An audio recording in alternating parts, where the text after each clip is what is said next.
SwayamPrabha. Digital India. Educated India.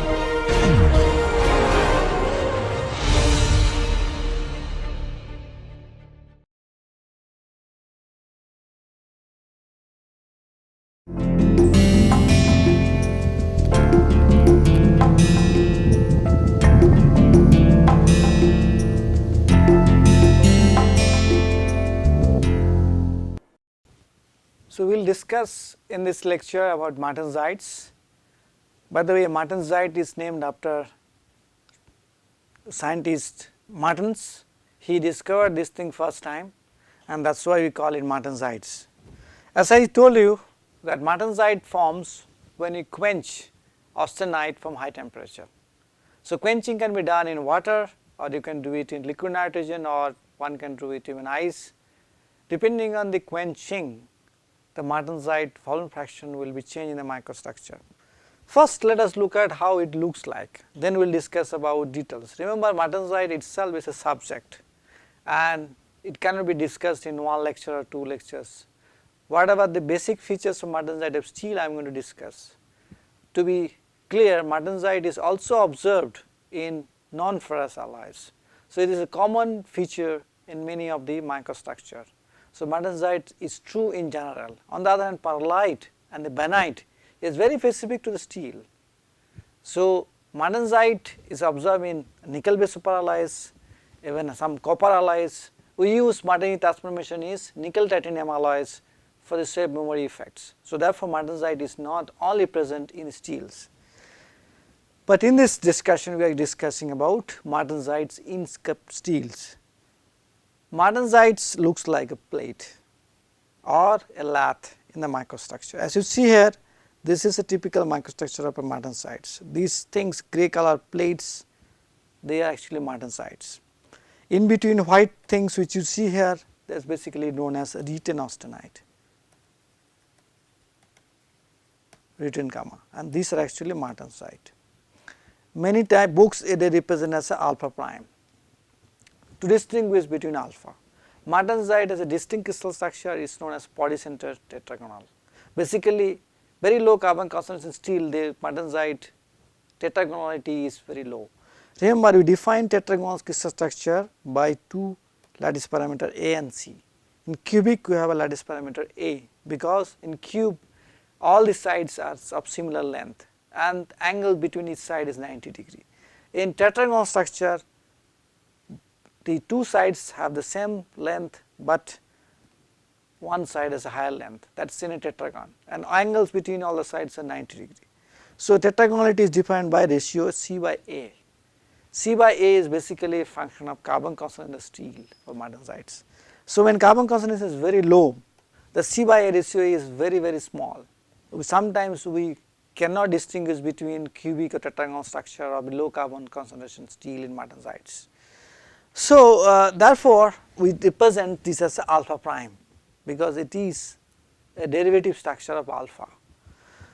Now, martensites, as you see here, this optical microstructure looks like a plates, and if you look at a much large, much lower magnification microstructure, what you see here? You see here, these are actually alpha gamma grains, okay, and martensite forms like a plates. You see that everywhere. In fact, they looks like this, okay, or looks like, some cases looks like such a kind of structure. I am drawing one of them, okay, in some cases they looks like this.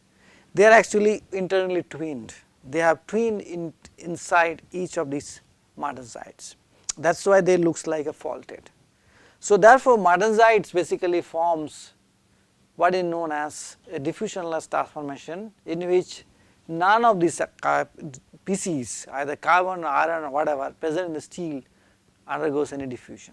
They goes as suppling basically by shear force, okay, because it is quenched to water or some other things. There is no time for any diffusion of the atoms to happen, because diffusion requires time, as you know, okay. So, therefore, we cannot actually have any choice other than transformation which is dictated by affiliation of shear forces. So just to give an example, just martensite is basically like this. Suppose you have in a classroom you have chairs are kept in a particular manner, okay, and if you ask the students to be just like behave like atom, they can go and sit and in a particular order, suppose in a gamma iron.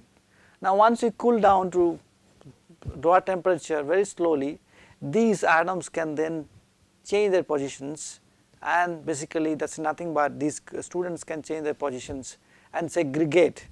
So when they segregate, they form perlite. That is why carbon diffuses out from the alpha and go to cementite. But if we do not give them time, suppose if the students has to enter the class and sit very fast, so they will simply occupy the positions wherever it is available. So that is nothing but actually saying the atoms in a material to simply go to a seated positions and do not move. Exactly that is what happens in the martensite transformations. The carbon atoms are actually pushed, okay, along the C axis of these, along the one of the axes of these cubic unit cells, and that is why actually they become align along certain directions and tetragonality develops. That is one of the important features of martensites, that they say diffusion led transformations. As I said, the plates, if you look at very carefully, plates are actually internal twins. You can see these are all twin presents inside that. Every plate martensite has a twin structure. That is obvious because you are actually forming from a high temperature by quenching, and this has to adjust its orientation with respect to the prior gamma grains. So to do that, it creates a lot of defects inside, and easiest defects to form is basically twin, because that can take care of a lot of strain, because higher the number of twins, higher amount of strain can be accommodated. So that means what? Martensite transformation involves a lot of strain, plastic strain basically, and this plastic strain can only be accommodated by either by dislocation motion or twins, but twins are better because twins can accommodate more strain as compared to the dislocation. That is why all these martensites in the steel has internally twin structures, which is very normal in these martensite structure. Because these are distorted and this has internally twin structure, therefore they are very hard. They are extremely hard actually. Martensite in the steel has the highest hardness. If you look at Rockwell scale, martensite is a hardness above 60 in C scale. 60 to 65 is the hardness of martensite depending on the carbon concentrations. On the other hand, perlite and benite has a hardness less than 50. So therefore there is a huge difference of hardnesses of martensite and the other phases in the other PCs in the steel. This is the reason actually why they have this kind of structures. So to give you a better idea, you can see here the twins. You can see this is a twinning plane and these are the twins. Very nicely you can see the twins. So twinning is easily observed, internal twinning in the martensitic planes, and this is the reason actually why martensites are hard. Again I am showing you here a plot. This may not look so good between hardness and the carbon concentration. This is the hardness of the benites. It increases as a function of carbon, but not more than 300 in a Vickers hardness level. Martensite hardness, you can see it is very high. It increases function of carbon, it can reach up to 900 actually. And so therefore it is about 0.6 is what is the weight percent of carbon at which the martensite hardness is maximum. After that martensite hardness decreases, that mainly because amount of written austenite increases. So first of all, why do you have written austenite in the microstructure? Let us also discuss that part, because that is very important, because that dictates the total hardness of these martensites. Remember, martensite actually forming from high temperature by quenching, therefore they form by a shear deformation process. And when they form, because undercooling is very large, you are quenching gamma phase from 950 to room temperature. So quenching is the undercooling is of the order of 7 to 800 or even sometimes higher than that degrees Celsius Kelvin. Such a large amount of undercooling, what will happen? Because it is a large amount of undercooling, so driving force per transformation is very large, and because it has been quenched into such a fast way and diffusion cannot happen, so diffusion is also not possible. So therefore martensite plates started forming in a peculiar manner, or actually it happens in a burst. just like this picture I showed you, it happens like a burst. You see here, these are the grains of the gamma, so martensite plates have formed like a burst. Large number of martensite plates nucleate and grow very fast. So it is very difficult to distinguish between growth and nucleation and growth, but they actually form like a burst. And because they form and they are twin, they are having lot of defect structure, this free energy which is available for is large undercooling is taken away by these deformed structure, by internal twin structure. All the free energy will be taken away. Remember, this strain energy is basically a positive term in the free energy expression. So total free energy has a volume free energy plus strain energy plus the surface energy, right. So because of this the free energy which is volume free energy which is available to the system to do the work, bulk of it is taken away by the strain energy. So therefore, when it started transforming large number of martensite forms in the microstructure, if all the free energy available, chemical free energy available to the system is eaten away by the surface energy as well as the strain energy, there will be no free energy available for further transformation, and that is why actually you have some austenite retained in the microstructure. So it is never possible to produce 100% martensites. You can always get about 90 to 95% martensite in the microstructure. Some amount of written austenite will retain, but remember the written austenite is very bad as far as mechanical property is concerned. Why? Because the interface between martensite and written austenite is very strained, and the cracks normally originate when you apply force on these steels from these pieces, and then it can lead to catastrophic failures. That is one of the biggest problem in the martensitic steels. Okay, so that is one part, and this is what is shown there. You can see here martensites, internal twin structure, martensite plates, okay, internal twin structure, martensite plates are seen. Now, the reason actually it has a different hardness as a function of carbon concentration is because the carbon is a species which actually gets suppled from one position to the other position, from FCC position to the edge corners in the BCC, in the BCD structure, and because it is basically going in that way, that means they are actually getting suppled, and that is why actually the amount depending on the carbon concentration presents, there is an optimum value of the hardness. When it increases, suppling is no longer can be done effectively, so therefore strain build up is also low, hardness drops. Secondly, as the carbon concentration increases, the driving force available is also eaten away mostly by the strain. Written austenite concentration is more, or volume fraction is more in the microstructure. The strain energy is sufficient enough to allow written austenite to be present in the microstructure in large volume fraction, and written austenite is very in a soft phase, so therefore hardness drops off. As I said, the martensite is actually not doesn't actually lead to good physical mechanical properties as far as the combination of strength and ductility and toughness is concerned.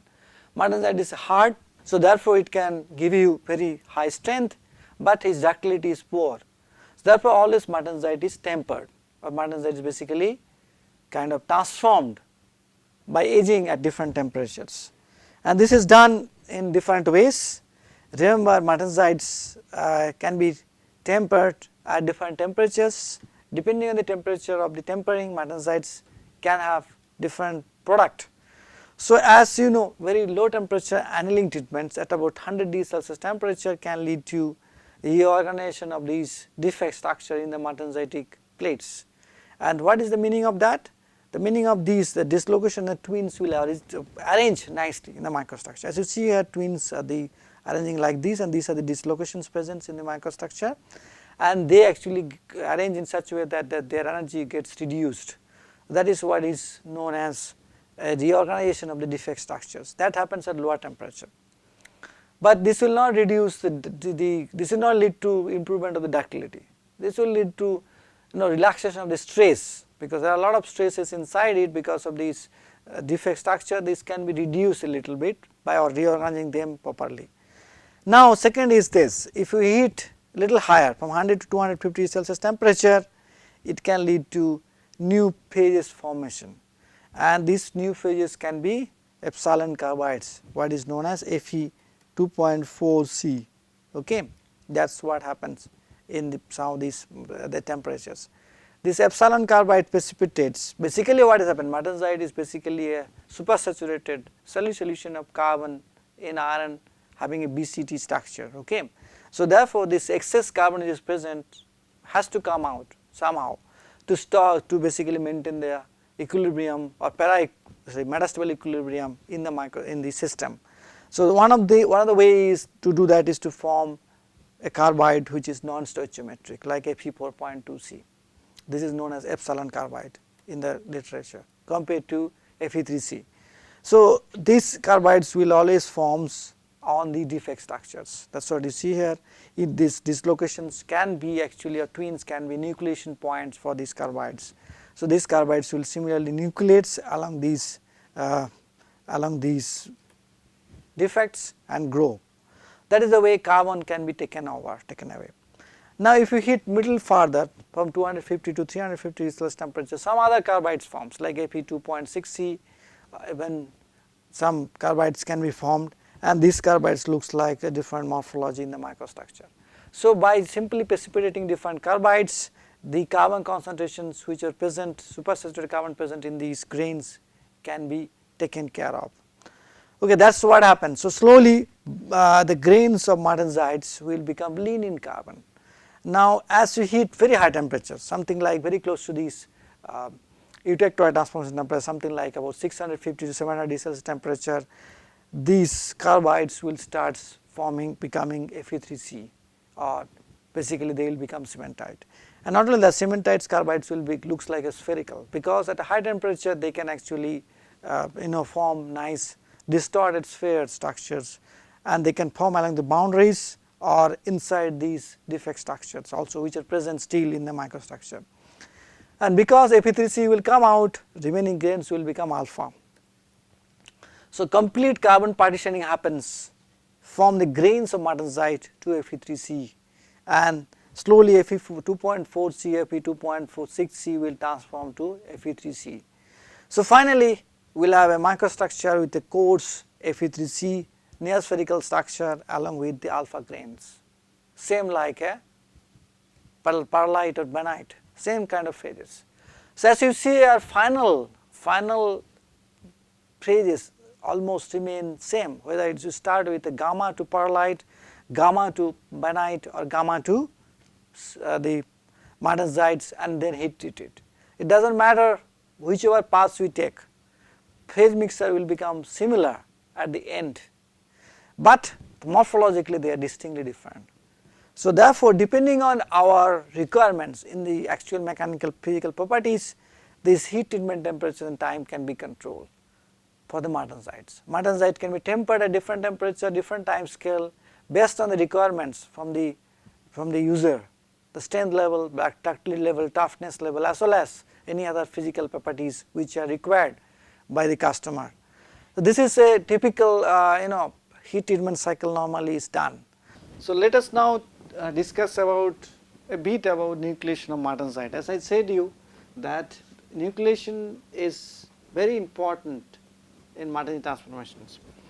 So we will again do the two-dimensional one. Let us assume that this is a undistorted austenitic cell, so therefore there is no distortions, and as you know the martensites actually looks like a lens-shaped elliptical structure.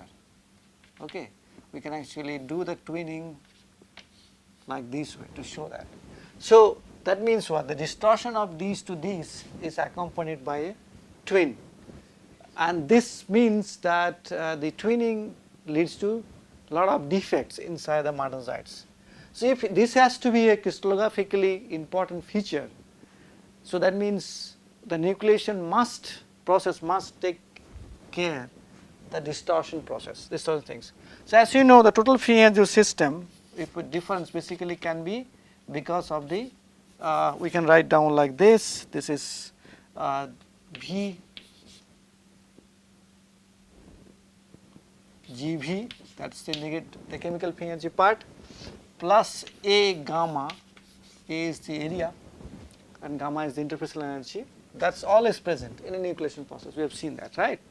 Because this is the available energy to the system, that is volumetric term, this is the area term. Now because of the distortion we need to add one more term, and that is the strain energy term. That is also basically related to volume. So I can write down volume multiplied by the strain energy.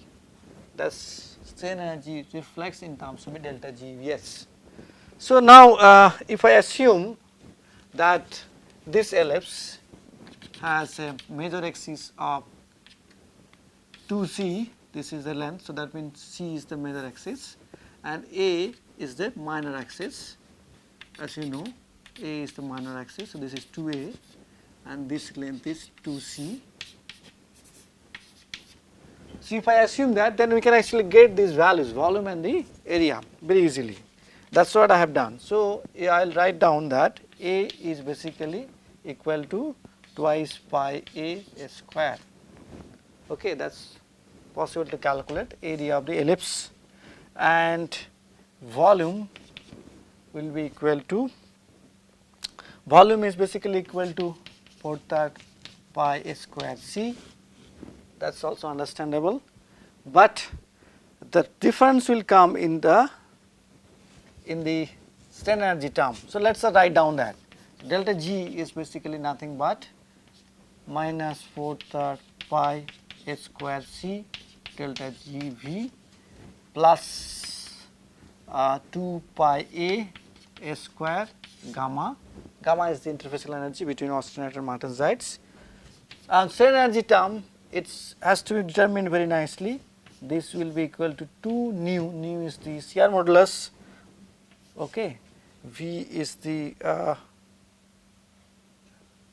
okay, no, this is S by 2 whole square. I have to check now what is S, and 2 minus nu, 2 nu is the Poisson ratio, 1 minus nu, okay, there has to be 2 here, okay, and multiplied by pi c by a, and this again, this is the strain energy term actually total, multiplied by volume, correct.